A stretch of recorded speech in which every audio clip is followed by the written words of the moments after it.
Hola, ¿cómo están? Para mí es un gusto dar inicio a esta actividad que corresponde a mi trabajo final del seminario de Dimensiones del Aprendizaje Autónomo. Mi nombre es Magdalena Yali Rendón García y es un gusto iniciar. La intención de este trabajo es concentrar lo aprendido en el seminario enfocado a el aprendizaje autónomo, así como las dimensiones según Tassinari, en el contexto de la educación a distancia. Para ello es importante recordar que el papel del estudiante ha venido estudiándose, ha venido trabajándose de hace mucho tiempo con la intención de identificar los elementos que se requieren para cumplir este rol de aprendiz y que implica cómo fortalecer las estrategias para que el estudiante pueda asumir el control y la gestión y la autonomía y la formalidad que requiere ser estudiante y ser aprendiz y estar, digamos, responsabilizado de su propio aprendizaje. Por otro lado, hablar de esto en el contexto de la educación a distancia nos lleva a recordar que en este proceso de enseñanza-aprendizaje, el papel del estudiante es fundamental para que con el docente, a pesar del docente, gracias al docente, el aprendiz pueda adquirir conocimiento y que ese conocimiento sea significativo. Pero esto impacta y fortalece la importancia del tema cuando estamos inmersos en un contexto social, económico, político y cultural en un tiempo y un espacio determinado. En particular, lo que estamos viviendo este año, o bueno, que vivimos el 2020 y vamos a continuar el 2021 en torno al impacto de la emergencia sanitaria, el impacto de la pandemia en el desarrollo de los contextos educativos y que requieren obligadamente el trabajo a distancia. Y además en línea, y además que mantiene una comunicación síncrona y asíncrona con el estudiante. Para ello, primero es importante que el docente aprenda a aprender a ser autónomo y con ello aprenda a enseñar a aprender a ser autónomo y sus implicaciones. Es decir, para poder nosotros transmitir esta información hacia nuestros estudiantes, es importante que nosotros logremos llevarlo a cabo. Lo podemos saber en la teoría, como lo vimos en el seminario, pero en la práctica empezamos a ver estas situaciones que surgen cuando estamos trabajando esta idea del aprendizaje autónomo. Un recorrido así rapidísimo, quise señalarlo, como lo vimos en la primera presentación del seminario, desde Knowles en 1975 con la idea del aprendizaje autodirigido, donde el individuo toma la iniciativa, pensemos en esta idea del estudiante autodidacta, ¿no? de la persona que busca su aprendizaje, busca adquirir ese conocimiento.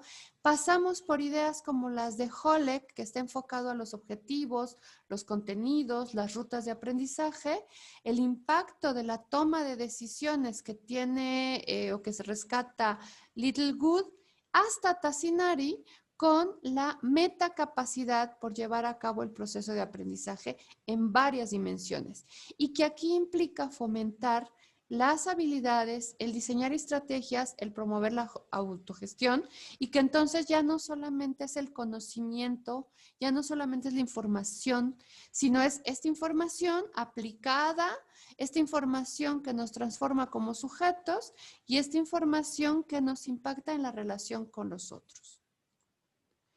Las dimensiones que intervienen en el aprendizaje significativo, como lo vimos desde el inicio en la presentación, afectiva, sociales, metacognitiva y cognitiva, es importante rescatar que en la parte afectiva que se había descuidado mucho tiempo, es cómo las emociones están presentes en la manera en que nos desenvolvemos como sujetos y la manera como nos apropiamos del conocimiento. Y entonces viene esta idea del aprender desde el saber, el hacer, el ser y el convivir. Dicho de otra forma, es que no solamente nos apropiamos del conocimiento, no solamente nos apropiamos de la información, es qué hacemos con esta información, cómo la aplicamos y cómo esta aplicación pasa a formar parte de nuestra conformación como sujetos, como maestros, como estudiantes, como papás, como amigos, como hermanos, como miembros de una sociedad en donde todos somos responsables de todos y todos impactamos en todos. Entonces, el conocimiento, su aplicación, su conformación como sujeto y la manera en que convivimos con los otros, la manera en que reaccionamos, la manera en que interactuamos e intercambiamos con los otros. Todo ello requiere la metacognición. A mí me gusta usar estos dos esquemitas, que es la escala de la metacognición y la metacognición como esquemita de la estrella, porque viene el realizarnos preguntas como ¿qué hemos aprendido? ¿Cómo lo hemos aprendido? ¿Para qué nos ha servido? ¿En qué otras ocasiones podríamos usar esta información? Y en esta escalerita también tendríamos que ver, que relacionar, que identificar que están presentes los hábitos, los métodos, las inteligencias, tanto múltiples como emocionales, como la manera en que, decía yo al principio, los aprender, las formas de aprender, los saberes, ¿no? Los aprendizajes. Bueno, ¿y esto qué tiene que ver con lo que nosotros hemos trabajado con Tassinari? Bueno, tiene que ver con el modelo dinámico para evaluar la autonomía del aprendizaje. Y para ello, retomando el esquema, me parece importante rescatar esta idea de administrar el propio aprendizaje. Es decir, no estar esperando a que el docente nos diga qué hacer o no estar esperando a que el otro nos diga qué hacer. Y también nosotros como docentes no estar esperando a controlar en todo momento el proceso de enseñanza-aprendizaje, porque entonces lo limitamos a nuestra propia única línea.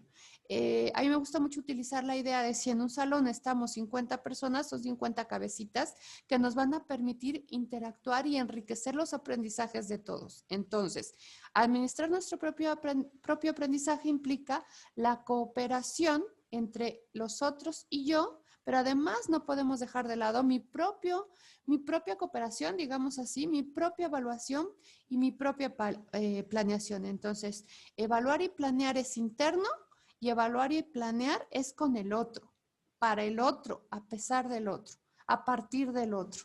Y entonces tenemos el siguiente elemento importante que mencionar, que es el monitorear, construir y seleccionar.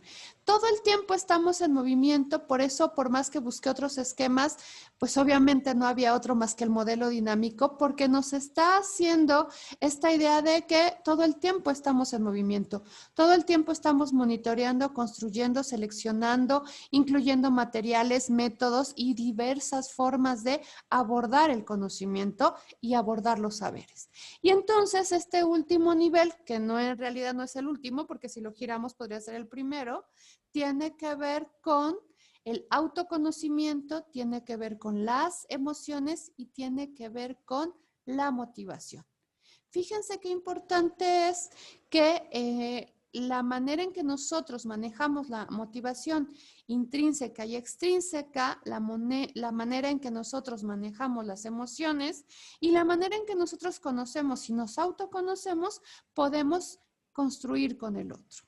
Bueno, entonces, con este modelo dinámico para la evaluación del aprendizaje, para evaluar la autonomía del aprendizaje de acuerdo a Tassinari, entonces tendríamos que ver un elemento clave. Y yo quería recuperar este esquema que a mí me gusta mucho porque es una lluvia de ideas de lo que es la comunicación y en donde si vemos en detalle veríamos que hablamos de un emisor, de un mensaje, de un receptor, hablamos de una forma de comunicarnos de manera síncrona, asíncrona, hablamos de códigos y de codificación y decodificación, hablamos de un diálogo, hablamos de una retroalimentación, pero no podemos dejar de lado el imaginario social, el contexto económico, político, social, cultural, que conforman la manera en que comunicamos, haciendo o no haciendo.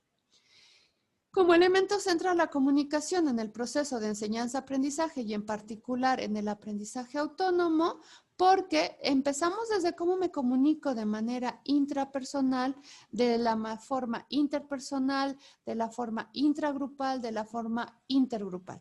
Es decir, la comunicación está presente en todo momento. ¿Qué implica esto? Nosotros estuvimos trabajando durante el seminario los argumentos y los contraargumentos de estas tesis que no puedo dejar de mencionar, como son que no existe, o sí, métodos confiables de evaluación en educación a distancia. Y aquí tendríamos que rescatar la parte del objetivo. ¿Cuál es el objetivo de este método de evaluación para poder decidir si es confiable o no? Un alumno autónomo no necesita un profesor para aprender. Igual tendríamos que ver desde esta perspectiva si el alumno tiene todos los elementos para poder ser autogestivo, para poder ser autónomo, para poderse autorregular, entonces podemos decir que no lo necesita en el momento, pero sí hubo detrás una conformación y una planeación.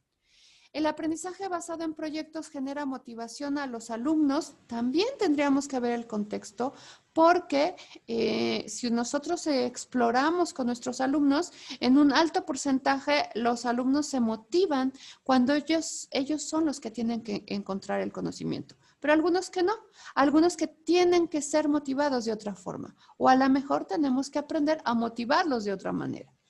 ¿Todas las personas tienen la habilidad de colaborar? Sí, no, desde su perspectiva, desde sus conocimientos. Si estamos hablando que el aprendizaje se construye en conjunto, todos tenemos la habilidad de colaborar. Y por último, que es por donde empezaba esta parte, la comunicación como una herramienta fundamental para la autonomía. Y entonces ustedes van a decir, bueno, ¿estás de acuerdo o no? Si estás argumentando o no, ¿qué es lo que estás planteando? Yo quise ponerlo en términos generales para que a partir de esto podamos decir que el aprendizaje autónomo requiere este conocimiento, este autoconocimiento y estos elementos de motivación, de compromiso, de participación, estas herramientas de búsqueda, competencias, inteligencias para poderse llevar a cabo. Pero no es de un día para otro y nosotros lo vimos en el seminario.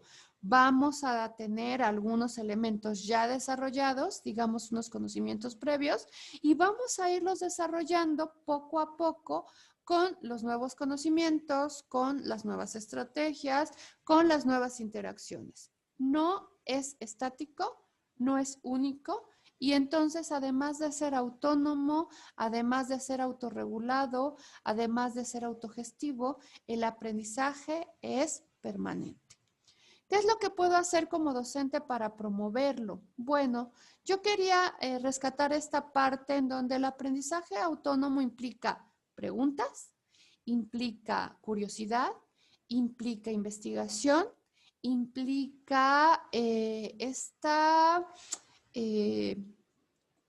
digamos que esta chispa para que tanto el estudiante como el docente tengan enfocado qué es lo que se puede lograr de manera autónoma. Dicho de otra manera, cuando hablamos de aprendizaje autónomo, estamos hablando de aprender a aprender, aprender a hacer, aprender a convivir, aprender a aplicar esos conocimientos en nuestra persona y en el entorno, en nuestros conocimientos y en los diferentes escenarios donde nos desenvolvemos.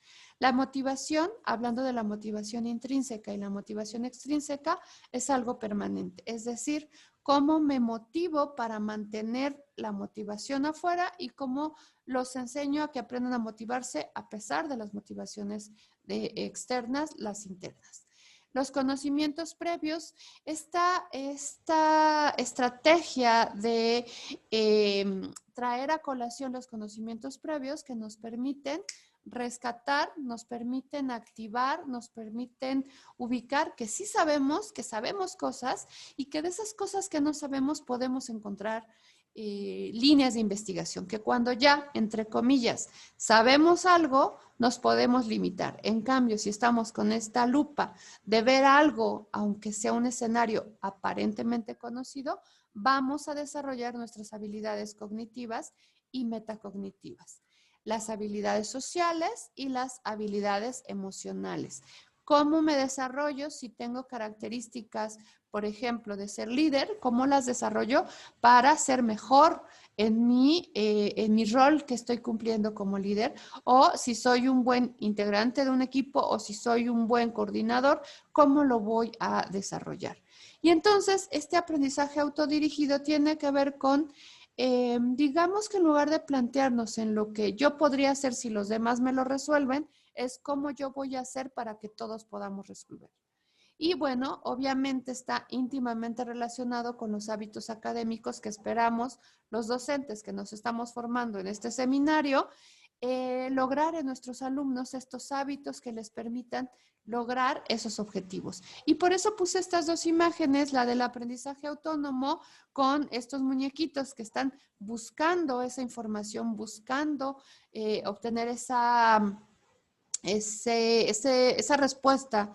Y por otro lado, este sujeto que está sentado en unos libros, porque es una manera de irnos acercando, o sea, nosotros ir buscando esa información. Entonces, el aprendizaje autónomo en cuanto a papel, importancia, posibilidades y limitaciones requiere autoconocimiento, requiere identificación de herramientas, estrategias, competencias, escenarios, requiere una inteligencia emocional, desarrollar una inteligencia emocional, requiere identificar las competencias y las inteligencias múltiples para utilizar esas herramientas y empezar, digamos, a picar piedra. Hay un videito que a mí me gusta mucho compartir que dice o se llama Atrévete a soñar o te atreves a soñar, y es cómo tenemos que identificar que a veces estamos muy cómodos en un espacio y el aprendizaje autónomo nos puede ayudar a salir de esta zona de confort. Y por otro lado, ¿cómo integraríamos el trabajo de las 5 tesis y qué presenta la postura sobre el aprendizaje autónomo en cuanto a papel, importancia, posibilidades y limitaciones? Iría en el mismo punto de que, déjenme regreso para, ay, espérenme. Aquí. Sí creo que exista un método confiable de evaluación en educación a distancia, solamente hay que trabajar bien, diría yo, los qués. Sí creo que un alumno autónomo no necesita un profesor para aprender, sin embargo, en el contexto de la educación formal académica necesitamos una planeación clara y adecuada para que el alumno tenga marcadas los trabajos o los acercamientos para desarrollar sus proyectos o para llevar a la práctica actividades como el ABP. ¿Todas las personas tienen la habilidad de colaborar? Creo que sí. Todas tienen la habilidad de colaborar, solamente hay que desarrollarla, hay que fortalecerla, hay que fomentarla y hay que incrementarla. Y aquí yo entraría relacionando esto con la comunicación como herramienta fundamental para la autonomía. Un ejemplo que a mí me da mucho gusto recordar, que fue cuando a un alumno le dediqué 5 minutos para motivarlo. No le dije, ay, mira, te voy a motivar, sino que le dije, se nota que sabes, yo te observo en clases, se ve el brillo en tus ojos cuando pregunto, te propongo estas estrategias para que vayas participando y te sientas cada vez más confiado. Y este alumnito, lo recuerdo porque fue de mis primeros alumnos, empezó a soltarse, empezó a arriesgarse, empezó a levantar la mano y eso me ayudó a encontrar un alumno que no solo se interesó, sino que despertó a la clase. Y él, con esa pequeña plática, con ese pequeño proceso de comunicación, le permitió decir, sí existo, sí soy visto, sí tengo voz y la voy a usar. Entonces, bueno, espero haber rescatado lo más importante del seminario. Voy cerrando con las referencias. Las separé por las referencias de acuerdo a cada una de las tesis conforme lo trabajamos durante el curso y agregué un par de materiales que tienen que ver con las imágenes y con el ABP y con la autorregulación y el manejo del tiempo, porque me pareció importante cerrar como parte esencial del aprendizaje autónomo el que dentro de la autorregulación y dentro de la autogestión, no podemos dejar de lado el saber qué voy a hacer, cómo lo voy a hacer, para qué lo voy a hacer, cuándo lo voy a hacer. Y finalmente, pues agradezco mucho a Mirna y a Larisa y a mis compañeros por haber llevado a cabo este seminario. Fue muy enriquecedor. Fue un acompañamiento muy importante y fue un rudo aprendizaje, sobre todo en la última actividad, cuando tuvimos que ver si verdaderamente lo que estábamos diciendo en teoría lo sabíamos poner en práctica y aprender de eso que no supimos hacer en práctica para que seamos mejores docentes y mejores personas. Gracias, Larisa. Gracias, Mirna. Gracias a mis compañeros del seminario. Doy por concluida esta presentación.